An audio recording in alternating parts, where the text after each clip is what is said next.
বন্ধুসকল, আজি এটা ভিডিঅ' প্ৰস্তুত কৰিছোঁ। এয়া চকুৰ দাদা, চকুৰ তাঁতি দাদা, এয়া মাতি আমি দুজনে আজি দিনটো হাজিৰা কৰিম ইয়াতে। চকুৰ দাদাকতো হাজিৰা দিমেই, ময়ো হাজিৰাটো ল'ম আজি ঘৰৰ পৰা। তাৰমানে এইটো কাৰণে কাম কৰিছোঁ যে আনৰ দুখটো বুজিবলৈ আপুনি নিজেও কেতিয়াবা প্ৰেক্টিকেল হ'ব লাগিব। নহ'লে আমি দেখিছোঁ তেওঁলোকে কাম কৰি থাকে, কিমান কষ্ট পায়, কি পায়, এইবিলাক চোৱা চিতা কৰি নাথাকোঁতো।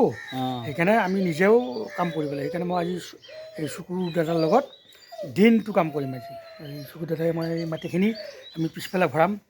মানে অনুভৱ আৰু অনুভূতি এই বস্তু দুটা হ'ল বেলেগ ধৰণৰ বস্তু। অনুভূতিটো এটা বেলেগ বস্তু আৰু প্ৰেক্টিকেলি আপুনি যিটো কাম কৰি ইয়াৰ পৰা সোৱাদ পাব সেইটো এটা বেলেগ বস্তু। গতিকে মই ভাবিলোঁ কি আজি যিহেতু বন্ধই, গতিকে বন্ধ যিহেতু আমি অলপ কাম কৰোঁ আকৌ চকুৰ দাদাৰ লগত, তেতিয়া গম পাম যে এজন শ্ৰমিকে কাম কৰিলে তেওঁৰ কেনেকুৱা কষ্ট। সেইটো এটা প্ৰেক্টিকেলি আপুনি যেতিয়া নিজে বুজি পাব নহয়, সেই বস্তুটো বহুত ডাঙৰ বস্তু।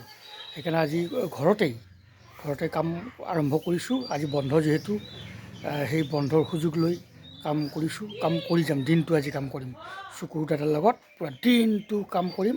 কাম কৰি আজি টেষ্টটো ল'ম আৰু অহাকালি দেওবাৰ চাওঁ, যদি এইখিনি মাটিয়ে নাতে আকৌ অহাকালিও কাম কৰিব লাগিব। ঠিক আছে বন্ধুসকল, ভিডিঅ'টো মই এইকাৰণে বনালোঁ যে মানুহৰ কষ্টটো বুজিবৰ কাৰণে আপুনি নিজেও প্ৰেক্টিকেল হ'ব লাগিব। এনেই মুখৰ ডাইলগেদি বুজি পাওঁ বুলি ডাইলগ মাৰি থাকি লাভ নাই।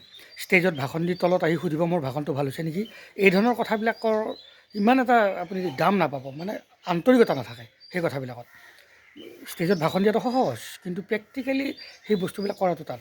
গতিকে এজন শ্ৰমিকৰ কিমান কষ্ট হয় সেই অনুভৱটো কৰিবৰ কাৰণে আপুনি নিজেও কেতিয়াবা প্ৰেক্টিকেলি কামবোৰ কৰিব লাগে। তাকে আজি দিনটো হাতত লৈছোঁ বন্ধুসকল।